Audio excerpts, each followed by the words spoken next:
6 नवंबर को आम इंतखाबात करवाए जाएं। सदर आरिफ अलवी का chief election commissioner Sikandar Sultan Raja के नाम खत। तहरीर किया कि सदर ने 9 अगस्त को वज़ीर आज़म के मशवरे पर कौमी असम्बली को तहलील किया था।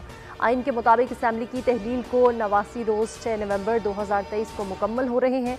आइनी जिम्मेदारी की तकमील के लिए चीफ इलेक्शन कमिश्नर को मुशावरत के लिए बुलाया, लेकिन जवाब में इनकार मिला। सदर का इख्तियार है कि असम्बली तहलील के बाद 90 दिन के अंदर की तारीख मुकर्रर करे। इलेक्शन की तारीख देना इलेक्शन कमीशन का इख्तियार है। मेरा अंदाजा है कि जनवरी के वस्त या आखिर में इलेक्शन हो सकते हैं। निगरान वज़ीर आज़म अनवारुल हक काकड़ का निजी टीवी को इंटरव्यू। कहा, सदर ममलिकत ने 6 नवंबर की तजवीज़ दी है, लेकिन इलेक्शन कमीशन जल्द ही इस नतीजे पर पहुंच जाएगा कि किस तारीख को इलेक्शन कराने हैं। इलेक्शन के लिए निगरान हुकूमत की तैयारी मुकम्मल है। सिक्योरिटी फंडिंग या दीगर कामों के लिए पूरी तरह तैयार है। असम्बली तहलील होने के बाद 90 दिन में इंतखाबात, आइन का वाज़े हुक्म है। मामले पर तकरार क्यों हो रही है? चीफ जस्टिस अमृता बंदयाल ने सवाल उठा दिया। अलविदाई शाही में खिताब करते हुए कहा, सुप्रीम कोर्ट हाई कोर्ट का काम आइन की पासदारी और तहफ़्फ़ुज़ करना है। चाहते हैं कि आइन और कानून के मुताबिक निज़ाम चले। चीफ जस्टिस ने कहा, हमने अज़ खुद नोटिस को कंट्रोल किया है। अज़ खुद नोटिस अवामी मुफाद और बुनियादी हकूक़ पर होना चाहिए।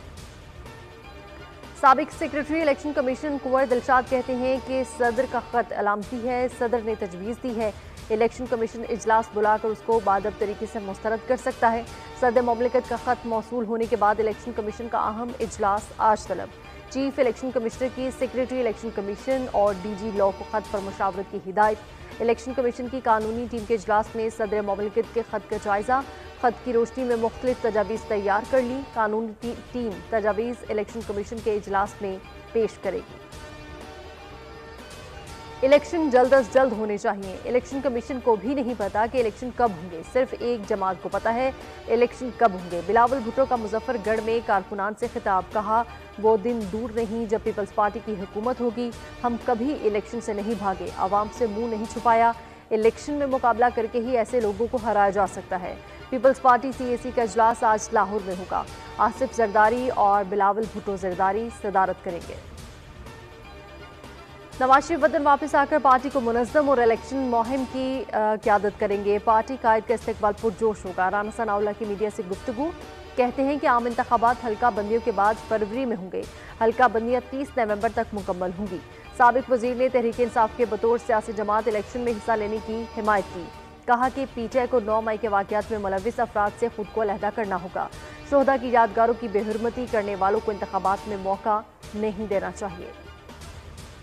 नून लीग ने इलेक्शन के लिए हिकमत अमली तैयार कर ली। पंजाब में तमाम नशिस्तों पर उम्मीदवार मैदान में उतारे जाएंगे। पीपल्स पार्टी और इस्तेकाम पाकिस्तान पार्टी से राहें जुदा रखी जाएंगी। खैबर पख्तूनख्वा और बलोचिस्तान में मुकामी सतह पर सीट एडजस्ट की जाएगी। इंतखाबी मुहिम की क़यादत नवाज शरीफ करेंगे। लंदन में लीगियों की बड़ी बैठक में बड़े फैसले। पार्टी बयानिया क्या होगा, फैसला अगले इजलास में किया जाएगा। और पाकिस्तान में आज़ादाना मुनसिफाना बरवक्त इंतखाबात चाहते हैं। तर्जुमान अमरीकी महकमा खारजा मैथ्यू मिलर का बयान। इंतखाबी अमल को पाकिस्तान के कवानीन। हेडलाइंस आप जान चुके हैं, इसी के साथ ही न्यूज़। अगर आपको हमारी ये वीडियो पसंद आई है तो हमारे चैनल को सब्सक्राइब करें और बेल आइकन पर क्लिक करें। सब्सक्राइब करें और बेल दबाएं ताकि कोई खबर रह न जाए।